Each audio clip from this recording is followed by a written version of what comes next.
President Trump has said that he believes he has the power to end the war in Ukraine.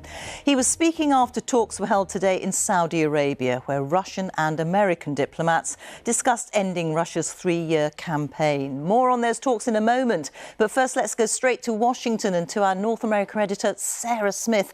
Sarah, what more did the president say?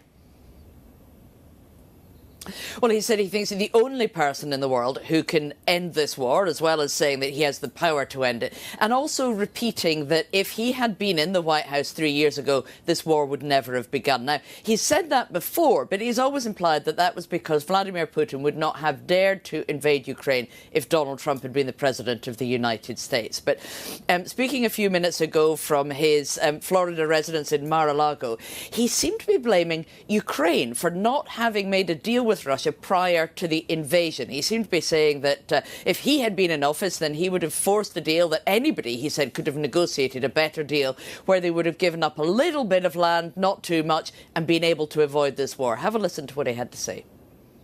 I think I have the power to end this war, and I think it's going very well.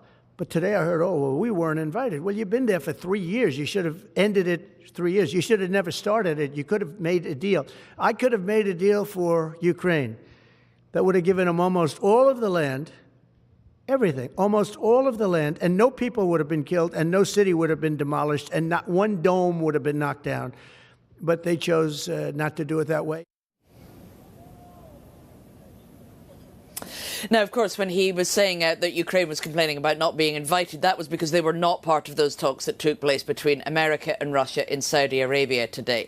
Now, from the State Department, from Marco Rubio, the Secretary of State, we heard that those were not negotiations about how to end the war. They were simply initial talks between America and Russia, who will now put together top teams who will speak to each other about the parameters of how the war might end.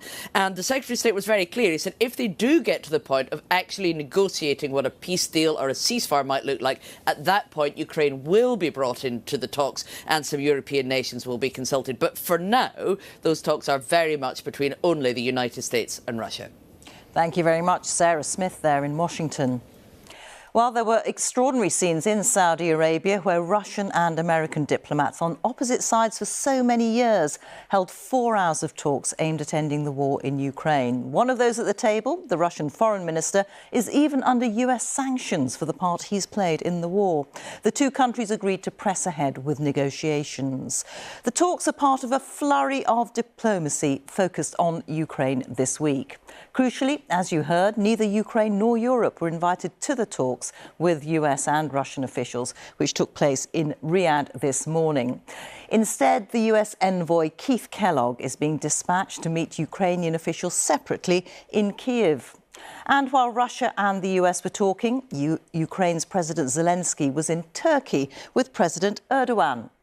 Yesterday, European leaders held an emergency summit in Paris to discuss Ukraine and European security, underlining the unease being felt about President Trump's plans to resolve the war. Our State Department correspondent Tom Bateman is travelling with the American delegation and has been covering the meeting in Riyadh. Face to face in a Saudi royal palace, a picture that makes history. Here was the US, the biggest single backer of Ukraine, sitting down with its friend's enemy, Russia.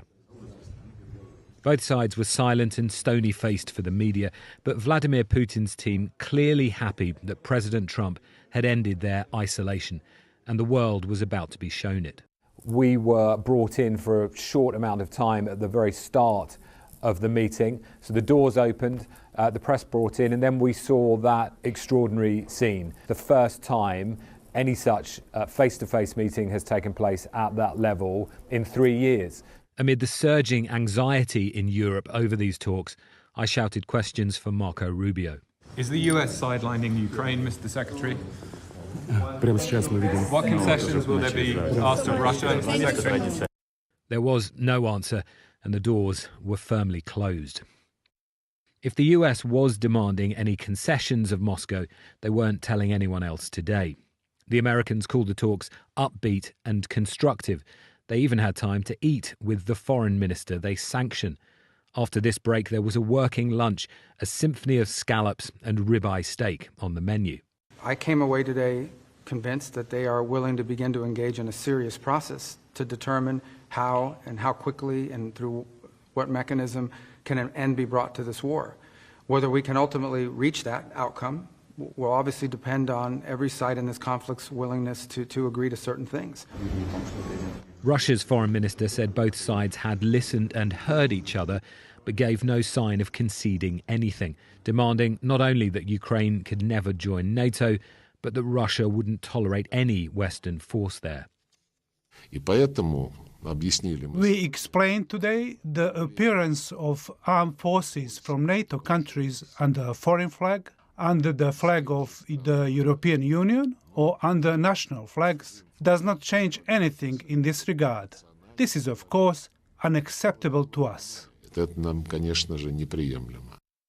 So Russia moved from being pariah to partner, the US insisting no one is being sidelined. But the negotiating table was just as notable for who wasn't invited, no Ukrainians nor Europeans. President Zelensky was instead in Turkey. He's cancelled a planned trip to Saudi Arabia. I am convinced that for Ukraine and for our region, for Europe, that it is critical that any negotiations to end the war are not happening behind the backs of the key parties affected by the Russian aggression. A stark reminder of that before the talks as Russia launched another mass drone attack on Kyiv and elsewhere overnight.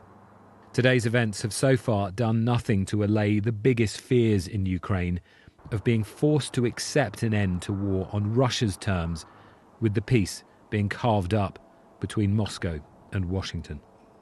Tom Bateman, BBC News, Riyadh. Well, in a moment, we'll speak to our Russia editor, Steve Rosenberg. But first, let's go to our Ukraine correspondent, James Waterhouse, who's in Kyiv for us. And James, how are President Trump's latest comments likely to be received there? Well, to give you an idea, 3 years ago, it was very difficult for Ukrainians to hear Vladimir Putin announced that he was going to denazify Ukraine by sending in 150,000 troops. They were words and actions that spread fear and anxiety across this country, fears that have endured with the full-scale invasion. Most Ukrainians do not believe the assertion that Russia is ready for peace, despite America and Donald Trump coming to that conclusion repeatedly over the past week as it asserts its new foreign policy. We've just been in the shelter for an hour on another common night where dozens of drones have been launched across Ukraine. Now, we have heard Donald Trump tonight say Ukraine shouldn't have started this war. That it should have traded land early on, as you have heard.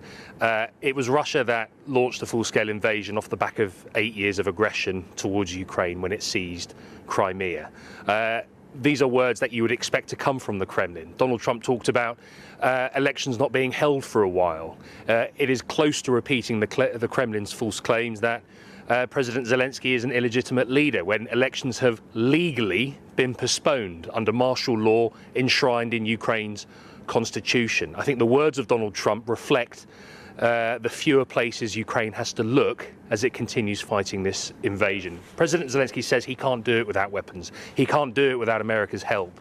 In Turkey today, he looked visibly irritated, tired, and he argued that you can't have negotiations about Europe and Ukrainian security without either party being involved. And Steve, by contrast, Russia must feel that this is all going their way. Yeah, the Russians are delighted, I think, by how things have gone today. I mean, they believe that they've already scored a diplomatic victory.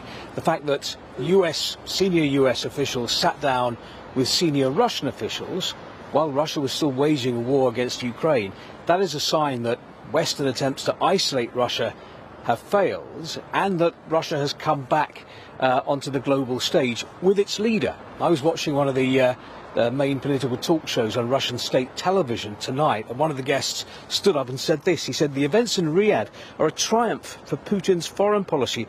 I congratulate all Russians on having such a president." Well, it was state television.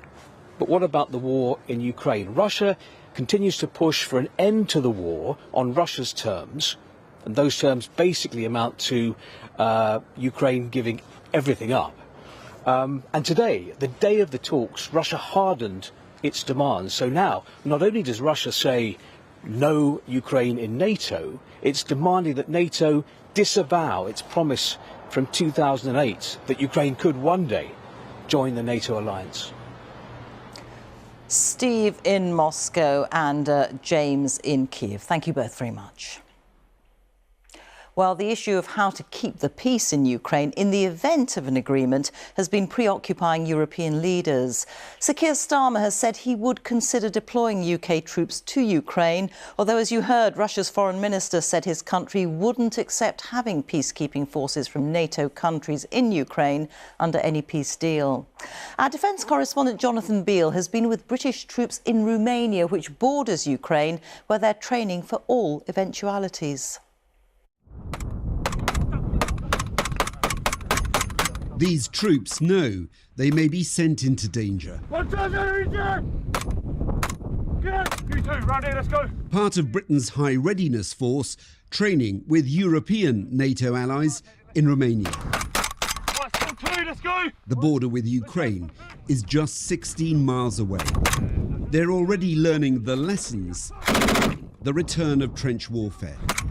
But they also know they could be called on to help secure a peace in Ukraine. This brigade is absolutely ready. My brigade back in the UK is ready, but clearly what that force package would look like would be dependent upon what the Prime Minister and the Minister of Defence would like. But we are ready. But you couldn't do it on your own?